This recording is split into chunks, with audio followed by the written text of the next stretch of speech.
Hello indie game fans, here's a look at upcoming combat-focused platformers including some real pixel art beauties and a blast from the past. So let's begin with Dark Queen, a sweet-looking side-scroller that draws upon Slavic mythology, where they are doing amazing work with the camera angles and lighting here, drawing upon Song of Iron, Inside and Limbo, but with more action and looks great. Developer Robson Paiva made the interesting and underrated Metroidvania Redo from 2019, with this next title being the similar looking Sessions, but there is no mention of Metroidvania in its description, so I'll include it here for now. This is an atmospheric exploration title with horror elements where you play as a synthetic human in a dystopian world, but not much else is revealed other than discovering the horrors of the human condition. This video is brought to you by ReSetna, a post-apocalyptic action-adventure platformer with some Metroidvania elements, where our heroine and her drone companion are on a quest to seek out the source of a mysterious signal that is driving the other robots to madness and to eventually reset the future. The classic side-scrolling action platformer is a favourite of mine, with the sci-fi theme here looking pretty neat and has matching visual elements in environmental and enemy designs. The game takes place in a crumbling world, so you are working your way through ruins, uncovering the history of the world with environmental storytelling and cryptic communications. There is a customizable chip upgrade system to allow you to tweak the character to suit your playstyle, which, combined with battles against giant mechanical monsters as well as hidden rooms and secrets in the world, looks pretty awesome. This releases very soon on the 31st of January 2025 and does have a free demo which is playable right now, so go check that out, and if interested, wishlist the game via the link in the description below. This next title is a bit further out, but I want to specifically shout out Haunted Lands, since this retro-inspired title has absolutely nailed the art style with the EGA color palette from PCs from the 80s and 90s, also seen in games like the Crimson Diamond. I grew up with games like this, of titles like Biomenace and Commander Keen on DOS, so to see this is particularly nostalgic for me, especially since I didn't grow up with the classic mainstream consoles. Interestingly, there are 5 distinct playable characters, including a werewolf and a sorceress, delving into the burial grounds, which are crawling with evil spirits and nightmarish creatures, having to fight your way through, uncovering secrets and acquiring powerful artifacts. These artifacts will allow you to be able to change your character's skills entirely, giving you an advantage when it comes to combat. And while I do still prefer modern 16-bit inspired pixel art, I do think that this game looks gorgeous as well. Here's a very long in development title that I have my eye on, in which Guinea Pig Parkour is a hand-drawn title completely designed and animated by one person, which perhaps explains why it is taking so long, being a parkour-focused platforming title that does look pretty good. Come to think of it, maybe my video on upcoming 2D platformers would be a better fit for this game, but still, it should be of interest either way. However, I don't know if this is a thing, but can a character be overly animated, of having too many frames of animation, so to speak, to the extent that it sticks out like a sore thumb? But it appears that that is the one thing that they are priding themselves on, and hey, good for them, and I hope it does well. Depending on how you see it, this next title might be not so indie, since Hotel Barcelona comes to us from White Owls, a Japanese developer founded by Swery65, best known for the Deadly Premonition series, who stepped out to form his own company, where this is an action platformer through and through with a horror element. Of course, being Swery, there is some elements of serial killers here, where our protagonist is a novice federal marshal who just so happens to have an insane serial killer named Dr. Carnival living inside of her. This manifests itself in the form of a powerful Carnival awakening super attack when the meter is full, with the story setting being that a bunch of serial killers just decided to gather in a luxurious hotel, making it the perfect opportunity to kill them all. Interestingly, there is a shadow clone system here, where if you are killed in combat, You have to start the level over, but these shadow clones will be there along with you and can deal damage or act as decoys, and does look to have the same kind of vibe that sweary games are known for. We have a number of awesome pixel art titles in this genre, one of which is SoulQuest, where our heroine, driven by her undying love and boundless grief for her husband, embarks on a quest to defy the goddess of death, Morrigan, having to seize her powers and to retrieve her husband's soul. Drawing upon both Celtic and Arthurian legend, this game has a classic fantasy setting and combines that with a free-form combat system that mixes melee attacks with magic and ultimates, which looks pretty satisfying. This is designed to be easy to understand yet challenging to master, with plenty of ways to develop your skills as you take on Morrigan and her minions. Of course, there are boss fights in this game, as well as a currency which you can see in the top right, which I presume is used to purchase upgrades, looking excellent, but the bugs on every single attack seems a little excessive. Another long in development title of note is Rose and Locket, one that has a neat, weird West setting that follows a mother that goes on a quest to rescue her daughter's soul. This game was initially pitched as a Metroidvania, but all of that has been removed, so I believe it's a fairly linear title in comparison in its current form, similar to what happened with Flynn, Son of Crimson. But that's just how development goes, and indie devs need to adapt. Still, the art style looks absolutely gorgeous, with very bold use of colours, varying up the gameplay as well, with runner and shoot 'em up style sequences, with the developer releasing a new demo within the last year or so, which makes this game far from abandoned.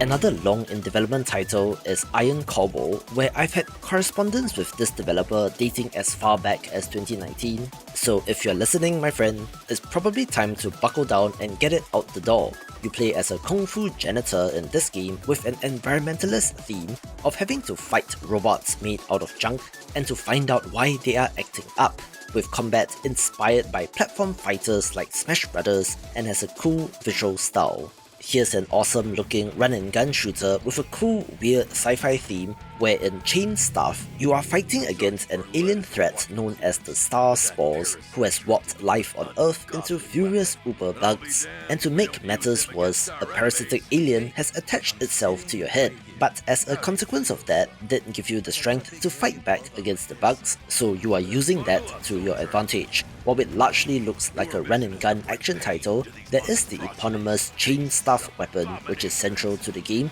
which can be thrown like a spear, but also planted into the ground to create a barrier to block attacks, and also serves triple duty as a grappling hook. You will encounter your fellow wounded human soldiers in the stages, but then have to decide on whether or not to save them or to listen to the alien parasite and harvest them for upgrades, aka eat them, which will have an effect on the ending of the game. The hand-drawn art looks great and will have a heavy metal inspired soundtrack, with the world itself inspired by 70s and 80s metal album covers, which are always fun to look at, so if interested, definitely wishlist the game.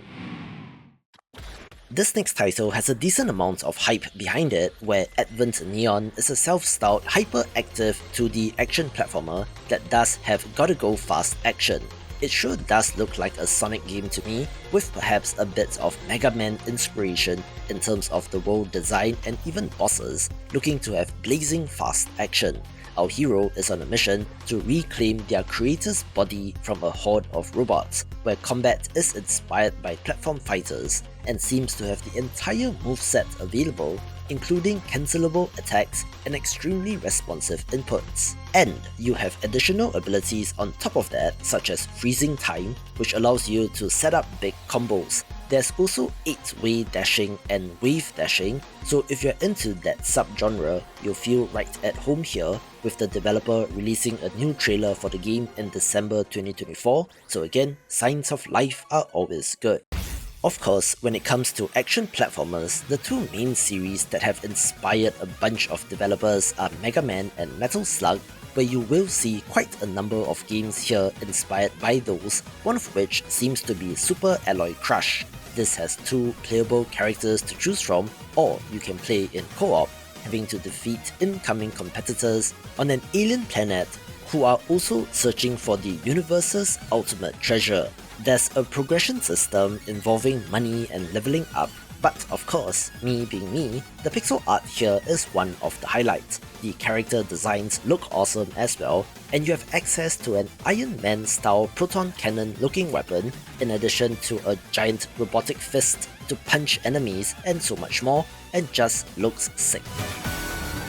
I'm about to push Necrofugitive into the vaporware category since this game has been in development for so many years, but yet we are barely getting any news about the game, and the developer has made and released a smaller title named Dead Man's Hand in April 2024, where their entire Twitter feed is about that game, although they do still have Necrofugitive listed as their main link, their banner image and profile picture. This is a stealth action title in which you play as an evil shapeshifter on the run from justice in a medieval world. You're able to transform into the regular enemies like foot soldiers and archers using the disguise to your advantage to sneak by, with the minute-to-minute action looking absolutely awesome. Eventually, however, the long arm of the law will catch up to you, and you can transform into a powerful monster, taking on hordes of enemies that your regular humanoid form will not be able to handle. I am most curious about the structure of the game, if it is level-based, open world or something else altogether,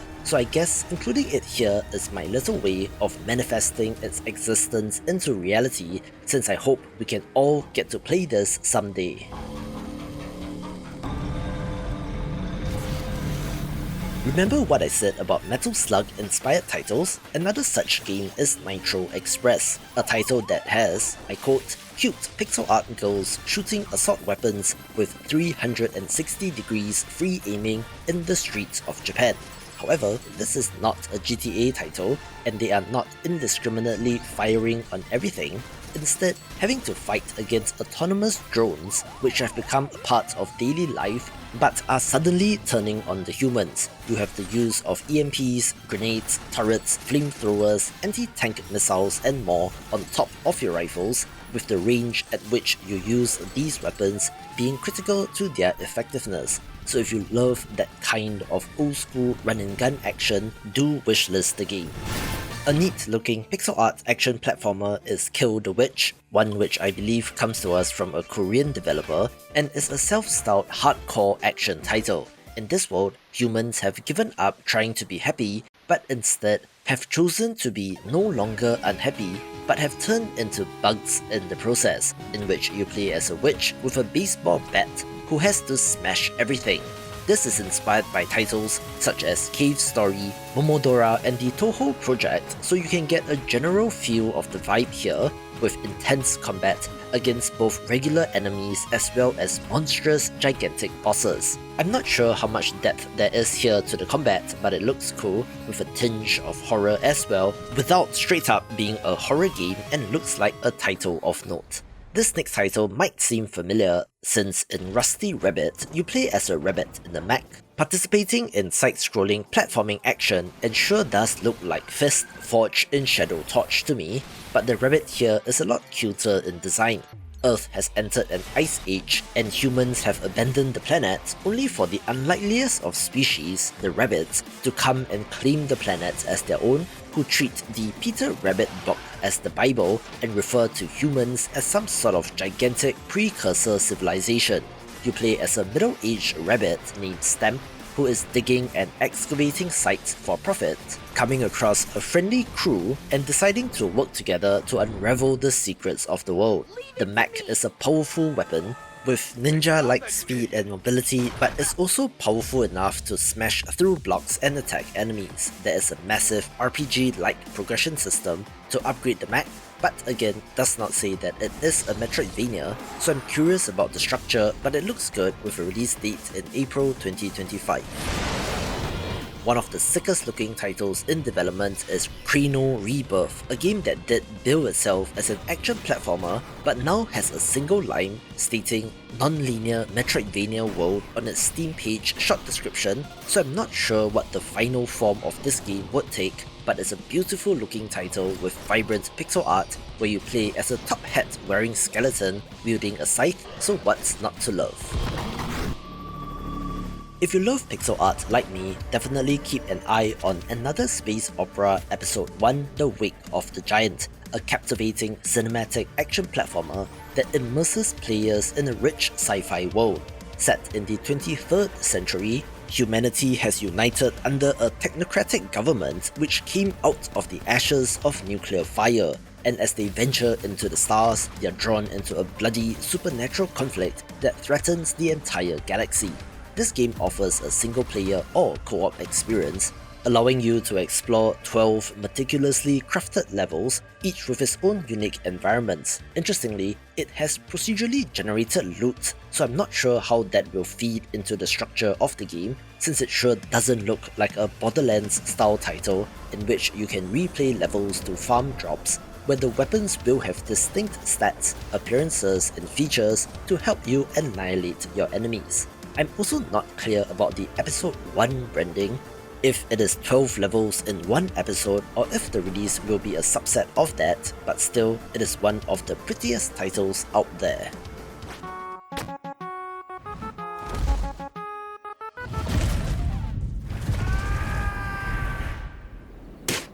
This next title was initially slated for 2024 but got delayed into 2025, and if you've been around indie games and the Rage game in particular, I'm sure that you will be familiar with Jump King from 2019, where the developers are back with Jump King Quest. They abandoned the pixel art style for a 2.5D title instead and has layered on many additional elements. The main gimmick in the original game was that you had to hold down a button to charge up a jump, but did not have any visual indicator on where you were going to land, having to climb all the way up to rescue a princess, where in this sequel, there is another princess that needs saving, but this time, the entire world is your playground, but unfortunately, the end times are upon it. This will have multiplayer support, where you can team up with other players or to explore alone, since it does have a traitor element where the game does not differentiate between friend and foe. That means you could be teaming up to defeat mobs of enemies,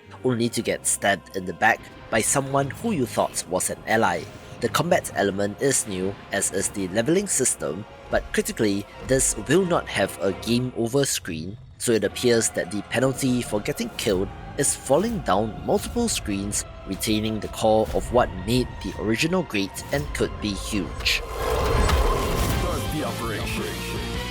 One look at Blackfinger Jet, and you can of course see its inspiration from the start the Operation voice line at the start, to the look of the projectiles from the pistol, to the knife slashing animations, the tied up prisoner of war, or the H in the heavy machine gun upgrade, Heavy machine gun. to the call out of heavy machine gun when you pick this up. So it is pretty much the most blatant Metal Slug clone that I have seen, but wait, that is exactly the case here, since this new studio includes many of the people who made Metal Slug in the first place. This mixes both 3D assets and pixel art in that Octopath Traveler vein, and the jet in the title refers to a vehicle, which is a jet car, which can sometimes be an airplane and sometimes a submarine, and is a parallel to the Metal Slug tank. Where the Metal Slug games are the titles that made me fall in love with pixel art all those many years ago, so I'm very happy to see this game in development.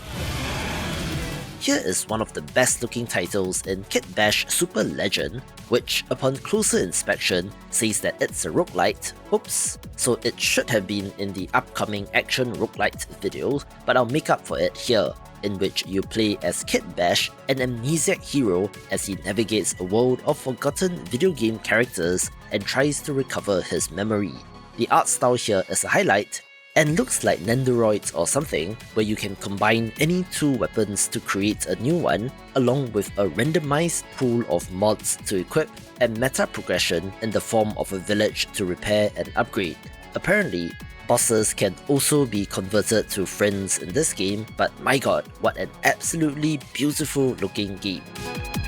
Developer Heart Machine, best known for Hyper Light Drifter, has grown considerably in size, with a number of the people that originally worked on Drifter no longer being at the studio, and has grown into a 2-game studio, having just released Hyper Light Breaker into early access in January 2025, and are also working on Possessors at the same time, which is being published by Devolver, so there should be a considerable amount of marketing behind this game. It has a moody atmosphere set in a destroyed megacity which has been ripped apart by an interdimensional catastrophe and has now been quarantined. You play as 2 characters named Luca and Rem, the first of which is a host body and the other one a less than cooperative counterpart who seems to be sharing one body, having platform fighter inspired combat as they explore the multiple paths in the city, each with its own unique sad story to uncover and looks very atmospheric.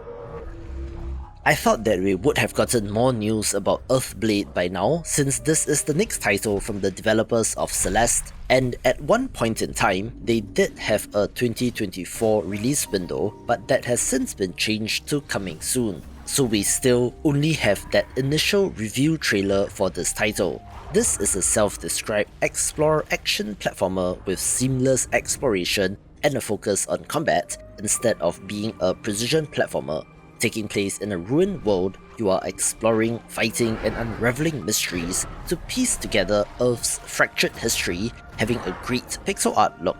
The developers did share some behind the scenes on how this trailer was made, and it is impressive technically in terms of what they did, but actual in-game exploration will not be like this trailer with the continuously flowing camera, so do bear that in mind. But given their background, their next project is certainly of interest.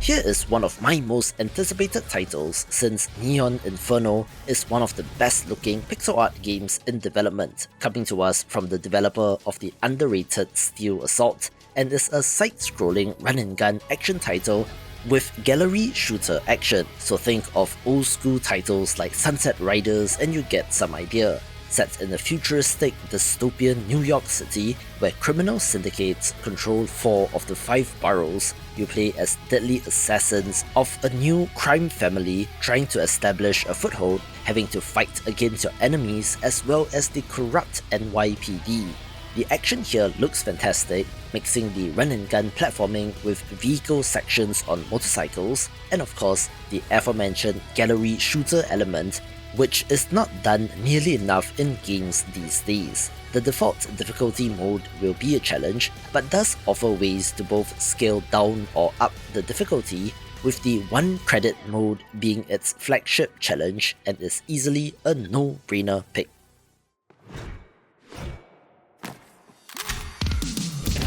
Speaking of pixel art, some of you might be surprised to see this title here, since the hype of Replaced is very real, following the development limbo of The Last Night, so when a game with a similar aesthetic and setting showed up with more of an action slant, people were hooked, but we did still have to wait for this title. You play as an AI unwillingly trapped in a human body in an alternative 1980s sci-fi retro-futuristic world, combining cinematic platforming with brutal combat, which sees you breaking limbs and blowing off heads with your guns. This game is such a beauty, which has to do with its lighting, among other factors, where apparently, according to a financial report from their publisher, the internal target for this game is 2025 and lines up with having to relocate the entire team to get them out of Ukraine and Belarus in 2022.